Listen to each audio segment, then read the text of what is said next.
Hi, I'm Courtney Armstrong, a therapist, educator, and author who specializes in treating trauma. I want to share some exciting research with you today, as well as a 5-step process that will get you better results when it comes to treating trauma and anxiety. The research that I want to share with you has to do with memory reconsolidation. Now you might be asking, what the heck is that? Well, memory reconsolidation has to do with the retrieval, updating, and restorage of a memory with new information. It's important for therapists to understand this discovery because it tells us what we need to do to more effectively clear traumatic memory, eliminate a fear, or even stop drug cravings. In the past, we thought that once a fear was learned, it could never be fully extinguished. Exposure and behavioral extinction have been the gold standard for treating fear memories, but even with these methods, there was still a chance that the same fear could get triggered after a period of time had passed.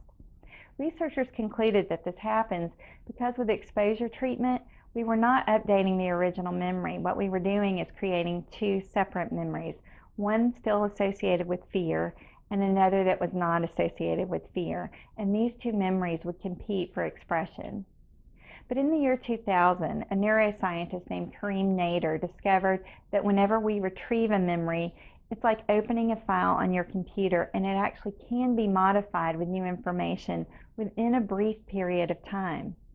So far, there have been several promising studies in humans, but what researchers have found is that a few conditions have to be present in order to really change the original fear memory. There are a few therapy models out there that are integrating some aspects of these new discoveries. Coherence therapy is one model, rapid resolution therapy is another, and EMDR does it to an extent, but not entirely. So I've created a simple 5-step process that I call the RECON Protocol that integrates the best of what these other trauma therapy models have to offer and also follows what the memory reconsolidation research tells us has to happen in order for a memory to really change. What's also great is that you can integrate this RECON protocol into whatever therapy model that you use right now. The first step is to have the client recall the traumatic memory briefly. They don't have to get into great detail initially, just enough to open that memory file, so to speak. Step 2 is to explore any physical sensations that got associated with the event for embodied beliefs or meanings that got associated with the trauma. The embodied meanings or beliefs are not necessarily concrete, conscious, explicit thoughts. That's why I advise that you follow the sensations. You might hear this called the float back technique in EMDR. It's a similar process. Step 3 is to create a positive, calming experience of the client's desired response and to have this imagery experience last for about 10 to 15 minutes.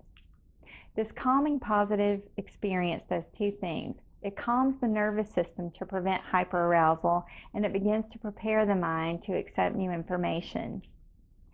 After the client has reached this positive, calmer state, then you can move on to step 4, which is to have the client observationally describe the traumatic memory without reliving the event emotionally. In rapid resolution therapy, this is called remaining emotionally present. This helps to clear the emotional charge from the memory and signals to the brain that the event is over and not actually happening.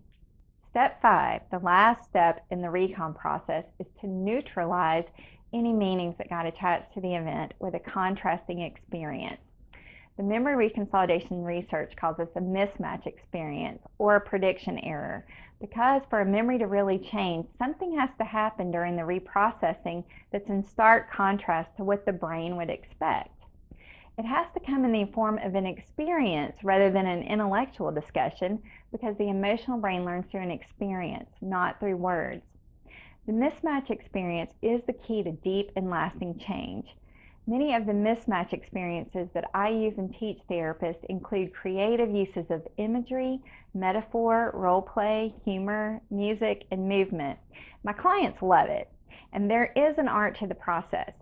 So I'm in the process of creating short video clips that I'll release every few weeks that will feature some creative ways to craft these mismatch experiences that I'm talking about. It will get you optimal results with your clients when you start integrating these into the work that you already do. If you're interested in getting these video clips and a handout that summarizes the RECON process that I talked about today, then go to my website at CourtneyArmstrongLPC.com and sign up for the free report that says 5 Steps to Change a Traumatic Memory. I'm also offering a virtual course that starts October the 6th where you can learn the model. The course is called The Therapeutic Aha, 6 Strategies to Get Clients Unstuck. And it's based on my book of the same title that will be published by W.W. Norton next spring. In the 6-week series, you'll get short weekly video clips that teach you the steps of the model, along with audio and video demonstrations, helpful handouts, and weekly teleconferences where you can ask questions and get coaching. In my trainings, I give you tangible techniques and explain the science behind them, and include demonstrations and experiential opportunities so that you can implement what you learn right away and have some fun. To sign up for one of these trainings, get more videos, or sign up for the free report that summarizes what I talked about today, you can go to my website at CourtneyArmstrongLPC.com. Thanks so much for your time, and I look forward to seeing you soon.